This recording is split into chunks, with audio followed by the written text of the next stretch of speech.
Happy Wonder Wednesday, everyone, and welcome back to our Floxies community live show. How have you been? How's life? Tell me, who's watching us right now in the chat? I would love to hear from you. If you've been watching our community and following our community in the past couple of events, you must have followed our amazing series of portfolio events with Lizzie, our first education teacher here at Floxy's community. But if you're new, we're Floxy's, an international community for women in UX UI design and Webflow development. We have an active community of over 1,600 women in our Discord, and we gather together every week for what we like to call our Wonder Wednesdays, inviting influential speakers from either the design or the Webflow space. Apologies for the delay. We were having some technical issues here, but it's great to have you with us today. Hello from Germany. Hi, Sahid. And Michaela says, life has been busy. Today I have 4 dogs on my lap. I mean, that life must be busy, but also very happy life. 4 dogs. What a happy time. Great to have you here, guys. And so today we're going to wrap up our topic on portfolios with the final event. Oh, I love the thumb. I love the thumb. I don't even know where that comes from. And so let me show you our metaverse. So this is our gather town. This is where we have our virtual office here at Floxies. Every Monday we get together here to do some co-working, and then if you want, I can give you a better tour of the whole space. But today we're just heading towards our auditorium right here. I'm very confused. Here I am. Sorry, everyone. We were just having some technical issues with the live stream, but we're live, so everyone is watching from LinkedIn, YouTube, Twitter, or X, however you like to call it, and Facebook, because Facebook is still alive, everyone. So we're using that too. Why not? But the most important thing is that we're here with the Floxies community in our gather for our traditional Wonder Wednesday, which is my favorite day of the week. And it's an opportunity for us to get together and learn from fantastic speakers like you, Karen, that we have today. And so, welcome to our stream. Would you like to tell us a little bit about yourself, maybe your design journey, and the topic that we'll be discussing today? Yes, absolutely. I didn't realize we also went live to Twitter and to Facebook. It was like the entire world is watching, but yes, absolutely. So, hi everyone, my name is Karen. I am a UX designer. I've been in the profession for a few years now, and I pivoted from mechanical engineering into UX design. Fun fact, I actually accidentally fell into UX design, and I unexpectedly niching in internal tooling. So that's been my area of expertise, I would say. And then a bit about me as a human being. I ran my first half marathon 2 years ago, and since then I've just been running non-stop 10K races.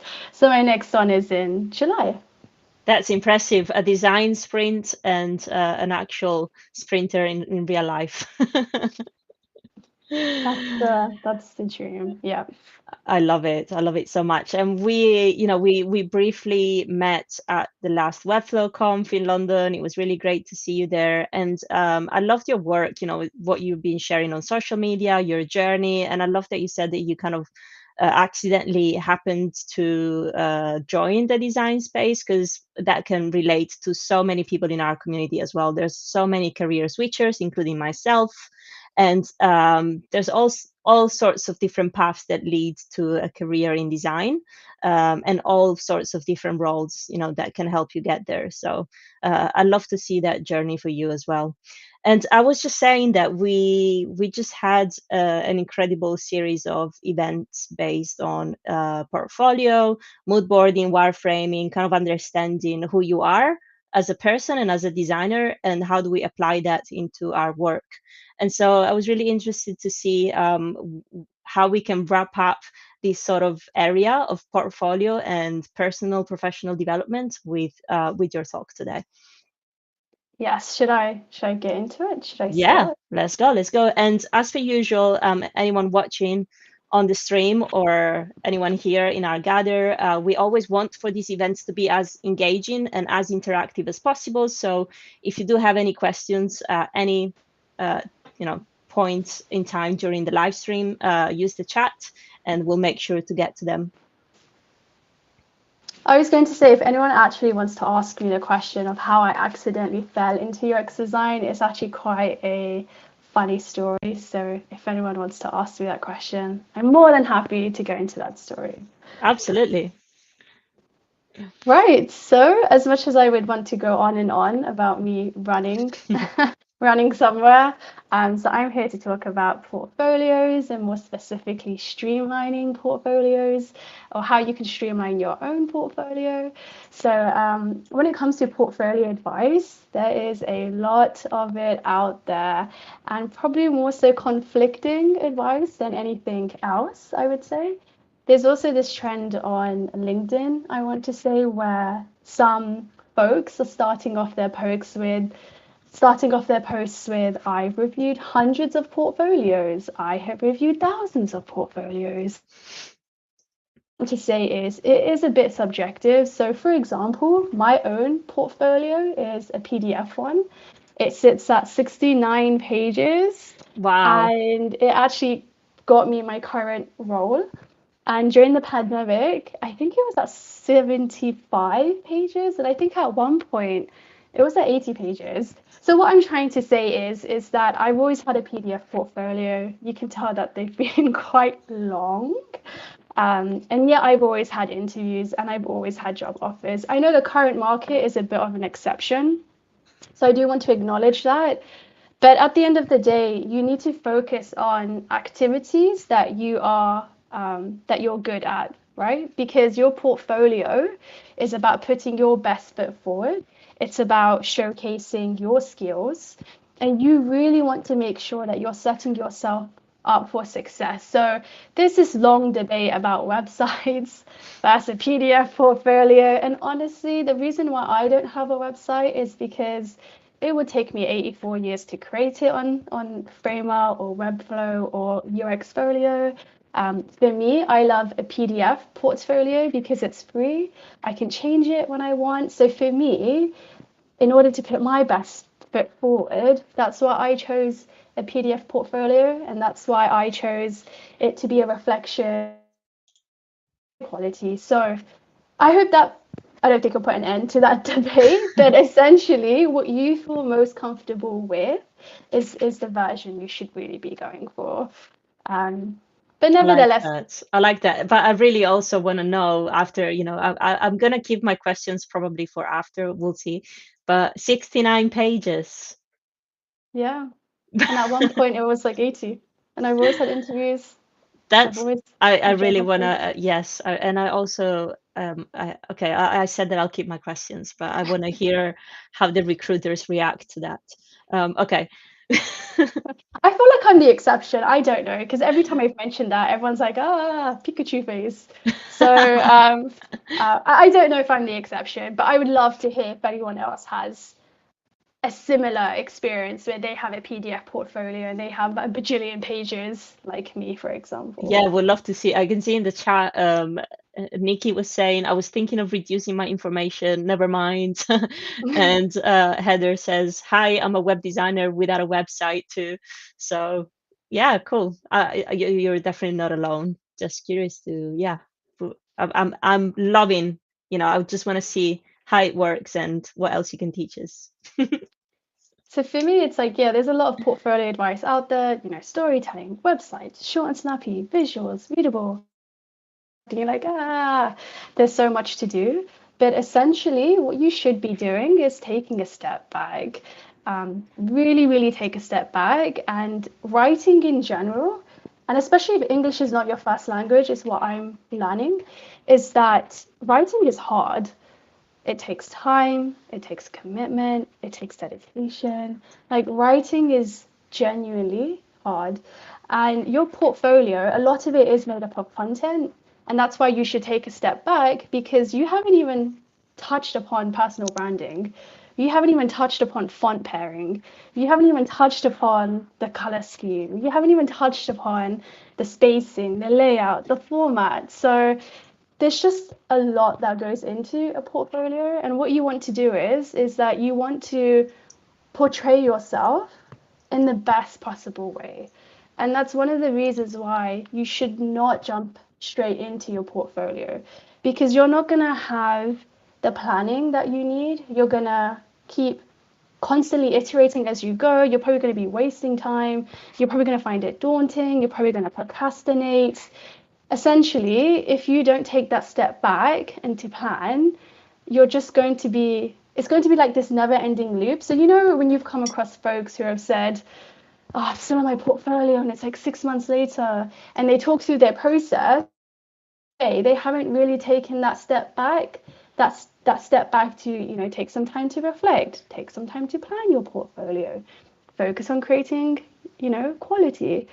And another thing you'll also want to think about is how will your portfolio answer the questions the hiring manager or the recruiter or whoever, how are you going to answer their questions? And another common misconception is that if you do jump straight into your portfolio, you're probably going to fall into the mindset and habit that you need to include every single piece of detail. Like, that's not true. You do not need to include every single thing under the sun and the moon. What hiring managers are wanting to see: do you have the relevant skills? Do you have the relevant experience? Can you do the job? Can I work with this person? How would they fit into my team? How are they like? And that's why you need to start from basics. You need to start from the foundation, and that foundation is to brain dump. Brain dumping. So I haven't coined this term. It's not copyright or trademarked, but essentially, like, you really, really need to brain dump. And if you think about, at least for me, the type of companies that I've worked with, sometimes you just don't get time to document things as you go along. Sometimes things are very big, things are moving at a bajillion miles per hour.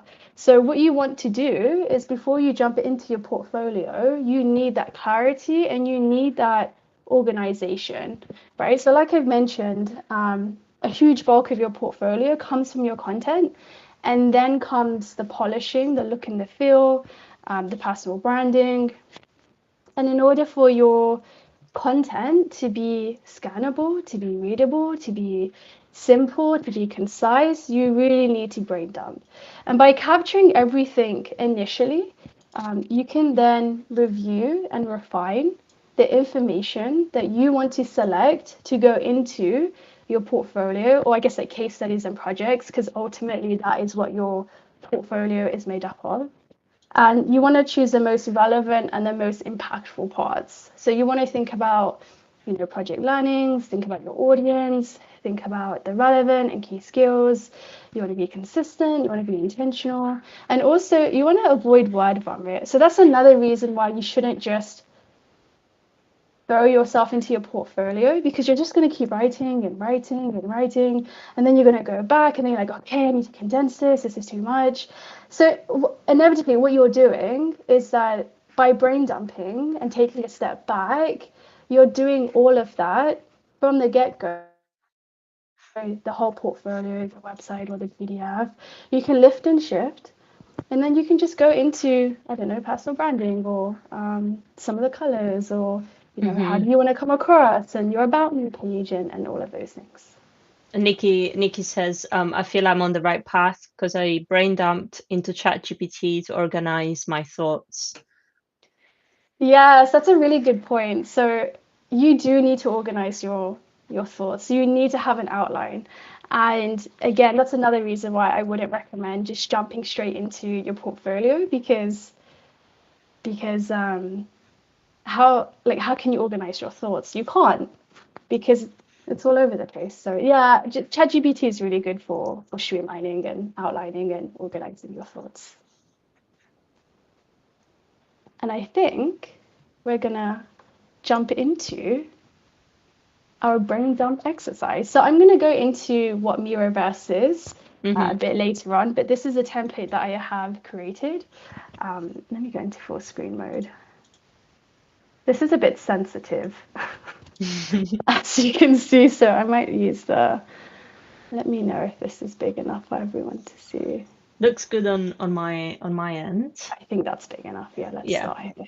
Okay, so Miroverse is, actually, let me go one step backwards. So I like to think maybe everyone has heard of it, but if you haven't, they're essentially known in the design and product world. It's essentially a never-ending canvas for async and synchronous working. And they have loads of different templates, and those templates can be found in their library called Miroverse. And anyone can submit templates, but I'll touch upon that in a bit. So on Miroverse, I've got a template called the UX Design Brain Dump. And essentially, if I zoom out of this quite quickly, is that there's all these different sections. So you have a let's start here where you talk about your project, what your project was about, key milestones, constraints, and then you summarize each milestone. So you go into a bit of a high level overview of what you did.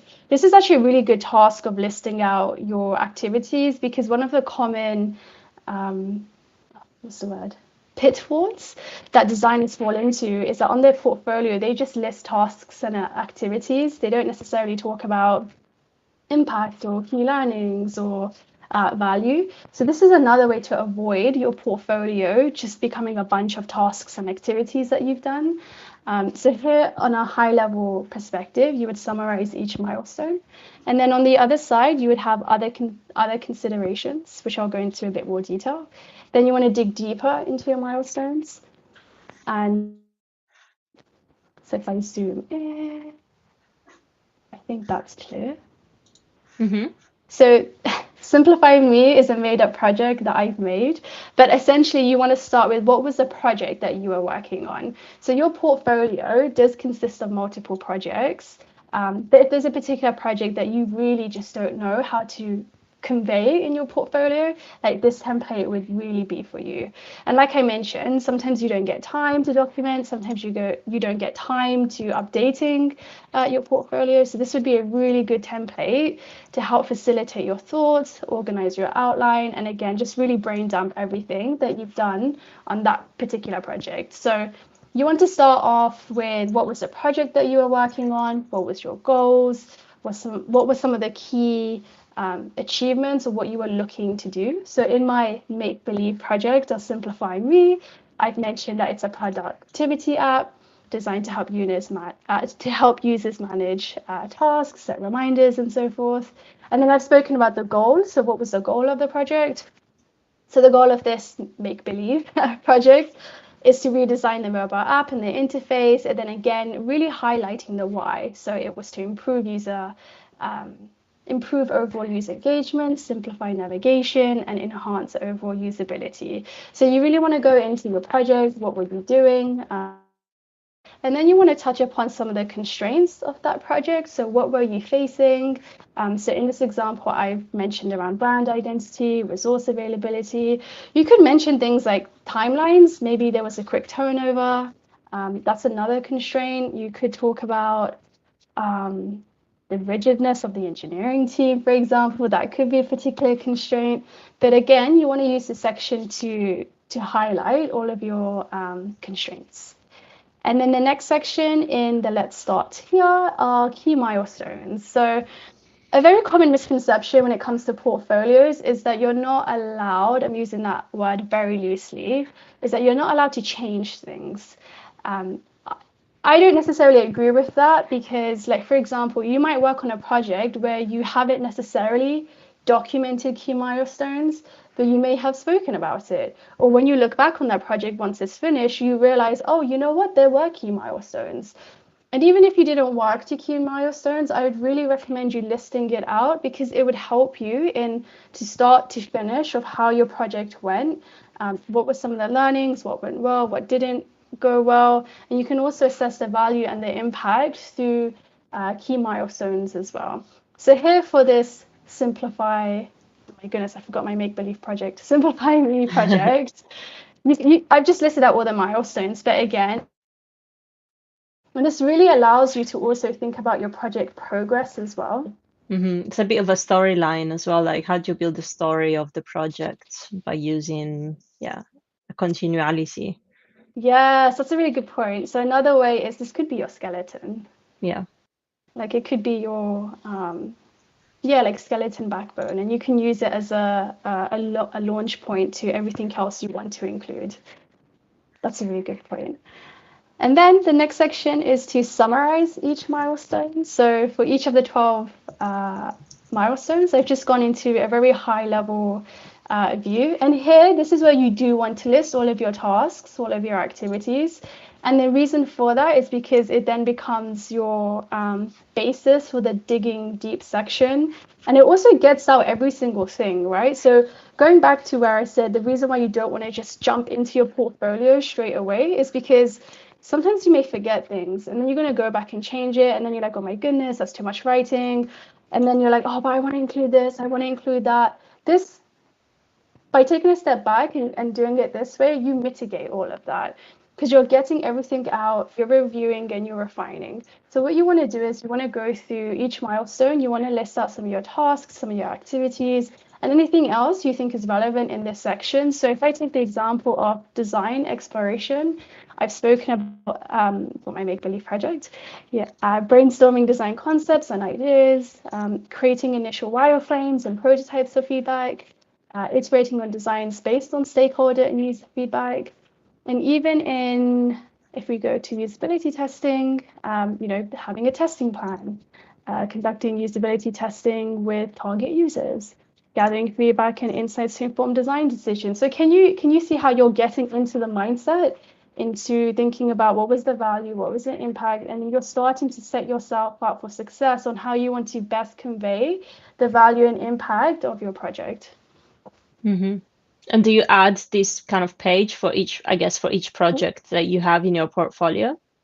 Yeah, so this template is essentially for one project. Mm-hmm. So if you had like other projects, you would just duplicate this and you would just do the same exercise again.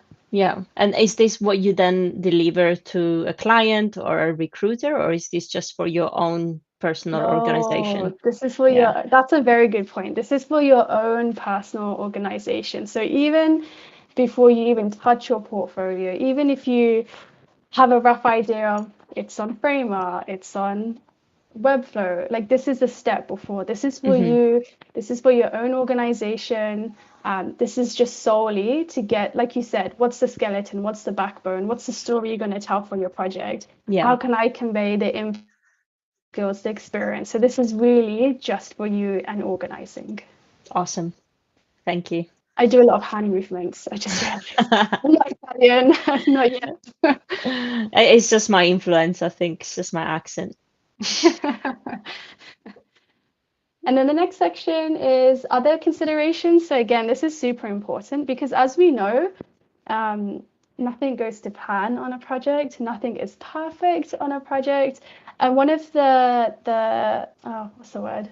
One of the things that you'll consistently hear on LinkedIn is how portfolios are a checklist, how they're a linear process, and how they're not showing some of the struggles and some of the pain points and some of the challenges and what didn't go well. So other considerations really talks about what else you want to mention. So was it to do with ways of working? Were you working agile? Were you working in a waterfall?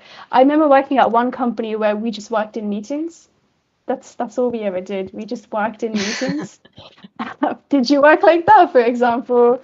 Collaboration, were you part of a multidisciplinary team? Did you work cross-functionally? Tools, that's a really hot topic. Everyone needs to know Figma in this day and age, but did you work on user testing? Did you work on Maze? Are you able to communicate how you use those tools efficiently and effectively?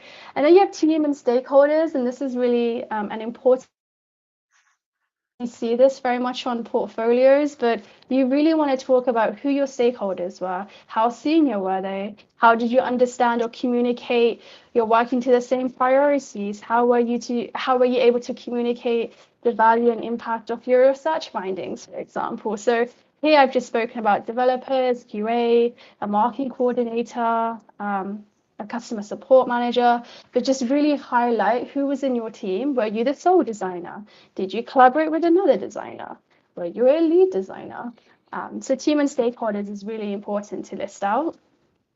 And then you have some of the other ones like this, duration, design culture and maturity. I know that's a hot topic, but how is the design maturity and culture in the project or also the company you are working in? And then some of the learning reflections and challenges. This one's really key.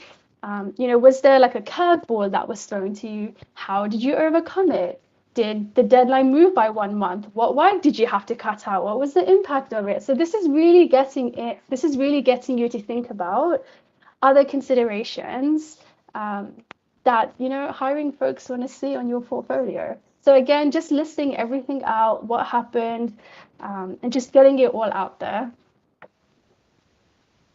And then, oh, I love the sensitivity of this. It's going well. And then the next part is digging deeper. So you've listed all your milestones out, you've gone into other considerations, and now you want to go into digging deeper.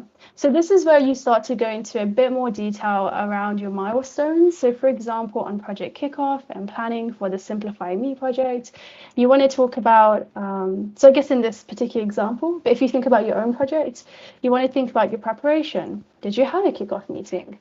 What was the stakeholder alignment? Did you have a workshop? Did you do stakeholder interviews?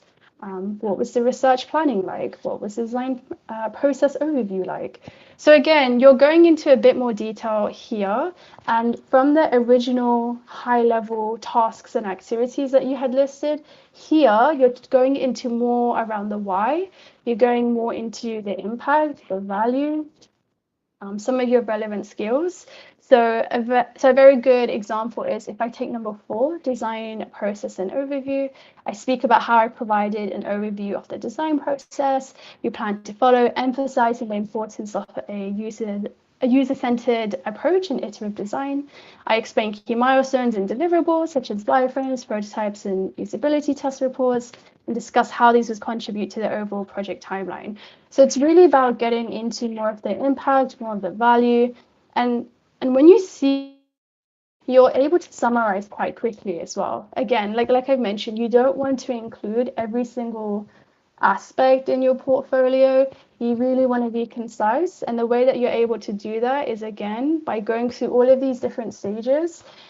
I know it looks very rigorous, but I kid you not, it will really give you the clarity and the outline and the thought clarity that you need to build the project for your portfolio. Do you schedule some time? Do you set aside some time before you start working on a project? And how much would that time roughly be? So I'm going to be very honest, probably like most designers, we do the portfolio like when you're looking for a new job, as opposed to you finished a project, let me create something for my portfolio. I'm not there yet, but I hope to be one day. So for me, I definitely dedicate some time. I try not to spend like an entire day. I like to break it up. So I'd always dedicate maybe 3 hours a day. When I was doing my portfolio, 3 hours a day, I would go through this task. And then the next 3 hours, I would go through another task. And then the other 3 hours, because there's so much you can write with a project. Like as you can see, like depending on how many milestones you have and the level of detail you want to go into. And if you've worked on a project where you just had so many challenges, like to change priorities, like the scope was changing all the time, I imagine that could take you a good 1 to 2 hours just to like write everything out. But I would definitely recommend, well, I do it when I'm looking for a new job, but I would definitely recommend doing it as you go along because it's much easier to navigate. Yeah. Poonam in the chat says, love your Miro template. Definitely helps with a brain dump. It's helped me guide my case study. Thanks, Poonam. I think I know which Poonam that is. I told her to join today. Nice. But yeah, it's again like you can see how overwhelming this becomes. And again, like if you were to just jump straight into your portfolio, I imagine it would be even more overwhelming. So like you said, this is more for you, more for organization, more to give you structure and the clarity and also the conciseness you need, because it also allows you to take a step back and realize, you know what, for this particular project I was working on, there were so many moving parts. What's the most important part that I want to include in my portfolio? What's the most relevant skills that I want to put into my portfolio? So it also helps with that as well. And then, oh, the sensitivity of this. And I think that is essentially it. So I didn't go through every single milestone, but the next step would be you would go into. You got your fan club in the chat, Michaela Calypso. Okay, so the next milestone. So you would go through this with your 12 milestones, but I'm assuming you would have less milestones. So for the research phase, you would do the same thing. Like you would go through what you did. Did you have a discussion guide? Did you have to have a participant like criteria? What were the questions? What were the goals? So it's the same thing. You would go through what did you do roughly for each milestone? You would go through each and every one of them. And then essentially the really key things to remember is what did you do and why did you do it? Your portfolio is about storytelling. It is about putting your best foot forward. It is about showing why do you have the relevant skills? Why should the company or the hiring manager or hiring team or the recruiter, like why should they hire you? Throughout your portfolio, you should be, articulating your decisions, your process, and your why. And again, you're probably hearing the word value and impact mentioned quite a lot, but it's true because they just want to know what was the value, what was the impact. How can you bring that same value and impact to your future company that you're wanting to join, right? So the example I've given here is like before wireframing, what were your key decisions from your research? How did this influence the way you were going to design? Did you go into sketching with some design principles in mind to tackle the problems that you had found from the research? So it's really about explaining the why. How did you get to where you did? And the whole purpose of this template is taking, and not step by step, but really facilitating the brain dumping process. And you also want to be specific. So the whole point of this exercise is you're trying to get out all of the information because then it allows you to identify what's relevant and what isn't relevant. And it also allows you to understand where are you being too vague and where you need to be specific.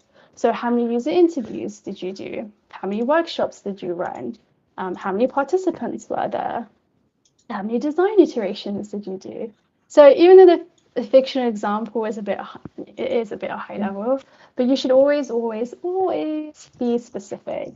And then in the template, I have included some resources. So the Queen, that is Sarah Doody, I think she talks about this quite a bit in her some of the work that she does. But if anyone wants to look through the articles, they can. And then essentially what comes after this, there we go. Essentially, what comes after this is your foundation. So like you said, it's organizing, structuring. You then start to refine and review, or review and refine, whichever one folks want to use. Planning to a point that you're happy, that it's clear, that it's concise, you're happy with your content. You could start planning, I guess, if it's your website, you can start planning your pages, what content goes on what pages. If it's a PDF portfolio, what content goes on what slides. And also, if you did want to send out your content for review, it's much easier to do that, I would say, with Miro when you're just commenting, as opposed to going through your portfolio and asking your mentor or your friend or your colleague to comment and give feedback and suggestions. So that's another reason why I would also recommend brain dumping as well. So essentially, once you've done this process for a project, you refine, you review, and then hopefully you'll get to a stage where you're happy with the storytelling, you have clear and concise titles for your pages or for your slides, for your PDF portfolio. And then you can start to go into the fun stuff. What's my personal branding? What colors am I going to use? What's the font pairing? What's the formatting going to be like? And that takes a huge chunk off your shoulders because the content is done.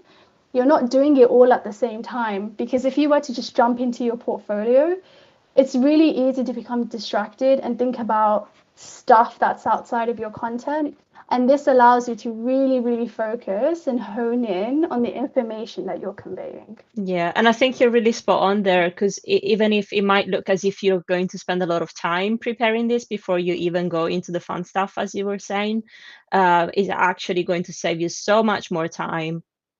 Your future self is going to thank you, because if you just start designing out of your personal likings or out of your instantaneous inspiration of the moment, then you're going to have to explain why those choices were made, and you're going to doubt yourself. You're going to ask yourself, oh, actually, I don't know, why did I choose that color, why did I position things that way. Whereas if you build the skeleton before, then all those choices will be guided and will be documented already with data. So designing with data is really important as well. Yes, 100%. That's a really good summary. That is the end of the walkthrough with the template, and I'll go into Miroverse quite quickly. So, as I mentioned, Miro have their own templates gallery called Miroverse, and it can be anything from marketing, from product to engineering to UX design. So, if I put in UX design, so you can see that there's a ton of templates that are created by creators. So anything from, I don't know, workshops to a design sprint to design critiques to design concepts, UX design case studies. So there you go. If you wanted to have your PDF portfolio, there's already one made for you. Exploration, that's another one of my templates. Design system kickoffs. And you can see that there's so much material here for any part of the design process that you can jump in, that you can use, whether it's for your project, whether it's for your own portfolio. There's like a whole library here. And if I go back to my slides, oh, what are we doing, Canva? Don't fail on me, Canva, which, Canva. by the way, if you didn't know, Canva also has, slides and presentations. I learned that today. Yes, this is all being done from Canva. Yay! The next part of it is Miroverse. So you just saw a super duper mini demo, and Miroverse is essentially a community templates gallery with over 3,500 templates. You can browse the different categories. So like I said, they have design, UX design, they have marketing, product, engineering, a few other categories as well, I would say. They're built by Miro users. They showcase both personal and professional use cases. And I would just really recommend anyone to just go into the Miroverse, see what templates you like, and start using them. And then they also have a community. Really lovely, really amazing folks who run it. You can make your own template and you can submit it to Miroverse. So if there are some folks today who are like, oh my goodness, I have ideas, or I have my own portfolio that I would love to turn into a template so someone else could use it, you can submit your own template onto Miroverse. That's the link over there, miro.com/community. And you can also apply to join one of the communities. So if you work at a company, if you're a consultant, or if you just like creating any stuff, creative stuff, you can apply to join one of their communities. And key takeaways. So do not jump into your portfolio straight away. That's a big no-no.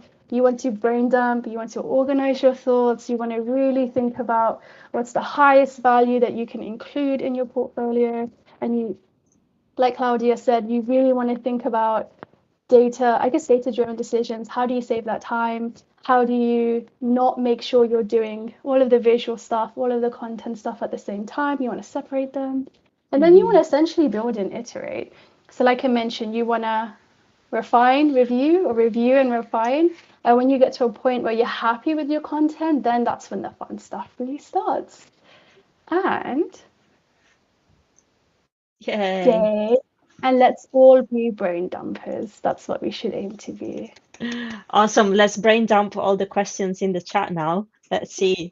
Thank you so much, Karen. That was really, really awesome. And I feel it was a really nice follow up to the whole series of events that we've had on portfolios and just like building your own personal thoughts before approaching clients, and how do we get ourselves out there. So this is really brilliant because now we also have the skeleton to build on top of all the resources that we've gathered throughout the past 4 weeks. And I found your profile on Miroverse and I shared it in the chat. Let me let me actually share that on social media as well. Oh, Said, another one of your fans, has done it already. We got hashtag Karen fan club. I love Oh that. my gosh, they're very kind. Saeed, you're very kind for doing that. I love that so much. Alrighty, well, thank you, and let's open up the floor to some questions. Do we have any questions here from the girls at Floxies? I can see Ashley has got her hand up. Hey, Karen. Can you hear me okay? Yeah, I can Yep. hear you. Okay. So my question's a bit of a twofold one. It's regarding your portfolio, the PDF portfolio. You keep it in presentation mode if you're designing it, for example, with a contents page with links, or do you just, how is yours formatted in a way? How is yours? Because I've seen so many different types. Some have made it in Figma as in presentation mode or as a desktop, so it almost acts like an actual website and is with a nav bar and everything. What's your ideal? Mine is very similar. It's actually on Canva. I wonder if I can show it. Let me come out of presentation mode. Okay, let me try and find my portfolio and I'll give you a super duper sneak preview if I understand how to navigate Canva again. And then you can honestly see that my portfolio is 69 pages. Okay, can you see? If I drag that away, can you see that? Yeah. Yes. So I won't deep dive into my projects, but that's like my beginning page, and then I talk about me, who I am, some lovely stuff about myself. This is how I've done it. So I do it as this is my journey so far. And the way you can click into it, it's not in presentation mode, but if it was in presentation mode, you can click into the case studies. So I haven't done it as a content, I've done it more as a roadmap. And this is how I've done that roadmap. So if someone wanted to go into a case study, so if I click on Kaluza, it will go into 18, and then it will go into the next page. Oh, where is the next page? And then if I wanted to go back to work experience, they can, and they can go back to 4, and they'll go back. So like you said, it is a nav bar, navigation, but the way that I've done my contents page is that I've done it as a roadmap. Does that answer the question? That does. Thank you so much. Thank you. Awesome. Thank you. And you can see in the bottom right hand corner, it says 69 pages. Is that a number by choice or it just happened to be 69? You know, I reduced it from 100 to 69. So I felt like this was the lowest I could get it to be. Nice, awesome. We've got a question from Saeed. How crazy does it drive you when people confuse UI with UX? Oh my gosh, that's such a heavy weighted question. I think for me, the biggest frustration stems in interviews where, sometimes the title, the job description, or the responsibilities is a UX designer, and you look at the JD and you're like, oh my goodness, I can do this. Like, yep, yep, yep, yep, yep. And then you get to the interview, either Figma orientated questions or they ask you around, pixel perfect type questions, and it can be a bit frustrating because you've invested a lot of time and effort from an interview perspective. UI is just a subset of UX. I think many people are confusing the two. They keep saying UX UI or UI UX, but UI is a subset of UX, and the only thing you can do is just to educate. But in a job interview, that is a bit awkward if you're going to do that. But I think you'll realize from the get-go if the role is suitable or not. But I have found a lot of UX design roles. They really focus on UI, which is a bit of a shame, but that's where the industry's at the moment. Would you say that, and I guess my follow-up question is, would you say it's best for us to specify on our profiles or just out there what your preference is? Like, should we say I'm a UX UI designer, or should I just say, really, if I prefer one of the two, I'm a UX designer, I'm a UI designer? Yeah, that's a great question. I mean, UI designer is a specialist in the same way how interaction designer is also a specialist, in the same way as an information architect is a specialist. So I've also noticed when you do come across job descriptions that say UX UI or UI UX, a majority of the time, it is predominantly UI. So I would just say UI designer. Just that's the speciality. Unless you're really into research. Right. Yes, exactly. Then you might just say just UX designer, for example. Yeah, yeah. Very true. Yeah, I've noticed a similar trend. If it's especially in a job role advertised, if they're looking for a UX UI designer, chances are they're gonna ask you to do animation and interaction and all the UI kind of aspects of things. And if you know a little bit of Webflow, that's a plus, and a little Yeah. bit of code, HTML and CSS. All right, Unicorn. let's not get into too deep into that. You mentioned at the very beginning that you would love for somebody to ask you how you actually Oh, fell yes. into UX design. So I'm gonna ask you, how did that happen? Yeah, it's a really funny story. So I studied mechanical engineering for far too long, and during the end of my degree, I realized it wasn't for me. So I applied to a technology graduate program, and during my final rotation, I came across UX design, a project that I was working on. And then some of my colleagues, they said to me, Karen, you're really great at this. And they said, yeah, you're really great at this. Maybe you should pursue this. And then I went home and I started Googling like customer journey jobs. And that's where I came across UX design. And that's how I got into it. But it was really random because, at least for me, on my graduate program, you had to apply to your final rotation. So the first time round, I didn't get my first choice. So in the second round, you had to do the same thing again. You have your top three. I didn't get my first choice again. So my final rotation was actually randomly assigned to me. And then that's how I worked on the project because I was randomly assigned to that team.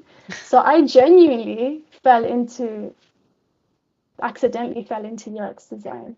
And accidentally fell in love with it. Yeah, pretty much. So I sometimes wonder if I got my first choice the first time round, or if I gotten my first choice the second time round, I don't think I would have come across UX design. Yeah, Yeah, it's funny how things work like that. that's so interesting. Absolutely. It was meant to be, just like, yeah, Yes. awesome. We've got a question here from, let's see. Natalia Para Kashper. What's your process for research and collecting relevant information for the project? What questions do you ask the client before, during, and after the project? Oh, that's interesting because I've never had a client. Um, but I guess for me, if if I was working with a client or if I was working on a project internally, the first thing that I would want to understand is what's the goal or what's the aim or what you're looking to learn. Are there any don't knows? Are there any assumptions? What's the problem essentially that's looking to be solved? And then once I have an understanding of what the problem is there any data? Is there any current analytics? Like what do we know? What don't we know? How can we fill in the gaps? And then your very standard, I would say, discussion guide, research plan. Research plan, 100%. You definitely need a research plan. You need to understand what you're doing, why you're doing it, who are the participants, what's the criteria, what questions do you want to ask them, what do you want to probe, are there any tasks that they need to do? So it really starts off with what's the problem, what research do we currently have, what don't we have, what's the level of risk. And that's kind of the basis. And then that forms basically what you need to do as you're going through your research. And then you go through your insights. No, you go through your findings and then your insights and then your themes. And then that's where you have your problems, and that's where you rank your problems, and that's where you can start. So those are some of the things that I would do. Yeah, and I guess that links up nicely to this other question from Caroline. Do you have any tips for chaotic projects without KPIs? So maybe do ask those questions. Yeah, that's a really tough one because, like I said, I worked in a company where our way of working was just meetings, Hmm. which is meetings or meetings. I think sometimes if you can't do stakeholder interviews or if there's no defined KPIs, what you could do is you could just define your own. I know I've struggled to get KPIs from product folks I've worked with, whether they don't know. There might have not been a data analyst on the project, or there may not have been any data. So you can form a hypothesis, and you could say if that hypothesis was met or it wasn't met, that could be a KPI in itself. But if you really want like specific numbers, sometimes you just have to make your own, if that makes sense. I know I've done that once or twice where like product could have given me product wasn't giving me direction. They didn't know, and it's like, you know what, let me just try and make my own KPIs. This is what I'm going to be researching or designing to. Let's see if this works. And that could be another way of doing it. Mm-hmm. And we also have a question here, probably our last one, as we're almost at time, from Rosemary, that I also see here in the gather. So hi, Rosemary, great to see you. She says, what are your thoughts on passion projects, not just for a client internship or professional setting? Passion projects for me, I think it depends on how you're doing the passion project. I have come across some designers who do passion projects with no proper research, if that makes sense. So they're just doing a passion project to what they would do. You know, they're not doing guerrilla testing, or they're not really going out and doing research, or they've designed some wireframes, but they haven't gone and tested it. So I think it really depends on what you mean by passion project. Like, for example, Crosstown Donuts, I love them. Their app is trash. I'm being very serious. Their app is trash. And I remember when I was going through the period of unemployment, I was very tempted to just stand outside their shops, ask customers, do you use the app? What do you like? Not what do you like, but proper research defined questions, and just do it that way. I didn't end up doing that for just for some stuff that came up in life, but like that would be a good passion project, right? You've identified something, you've gone out into the wild, you're doing, you're asking questions, you're talking to real customers. So I think it just depends on what you define as passion project. If you are going to do a passion project, I would really, really recommend that you do talk to, like, whether it's your friends, whether it's former colleagues, because you need real data. What you don't want to do is a passion project with made up data, because that's just not, to some extent, reflective of the working environment you will be in. Mm-hmm. And I love that. Michaela says, I love passion projects that led me to paid gigs. Absolutely. Yes. And I mean, a passion project led us all here today at Floxies community. So they can be very, very powerful indeed. Yes. And also, passion projects can also allow you to work on skills that you might want to improve or you might want to elevate. So that could be another reason doing a passion project as well. Could be from elevating your skills. It could be adding another project to your portfolio. I would just really recommend that you use like just real data or real testing or some realness in your passion project. Absolutely. Well, Karen, thank you so, so, so much for this event today, for taking the time to come here and inspire and educate our community. I hope you'll stick around in our Discord and in our community. And for sure, we need to meet up again in London. There's a ton of events happening. The sun is shining, so there's no excuse. We need to get together. Thank you for inviting me. Very, very grateful. Just quickly, the person who asked about the KPI metrics, I feel like I didn't answer that question properly. So Oh, if you want sure. to reach out, if you want to reach out to me in Discord, like I'm happy to go into. But thank you for inviting me today. Absolutely, absolutely. And I guess we'll go from one, I don't want to say from one skeleton to another, but we are going to next week start our Webflow series with Alessia Sanazaro that you might have seen everywhere on social media because she's mashing it this year. Absolutely great content out there. And she's going to be teaching us about the structure of Webflow. How do we structure our builds? So, yes, from one set of bones to the another set of bones. Awesome. All right. Well, thank you all so much for being here with us today, and I'll see you next Wednesday. Thanks, everyone. Take care. Have a great week.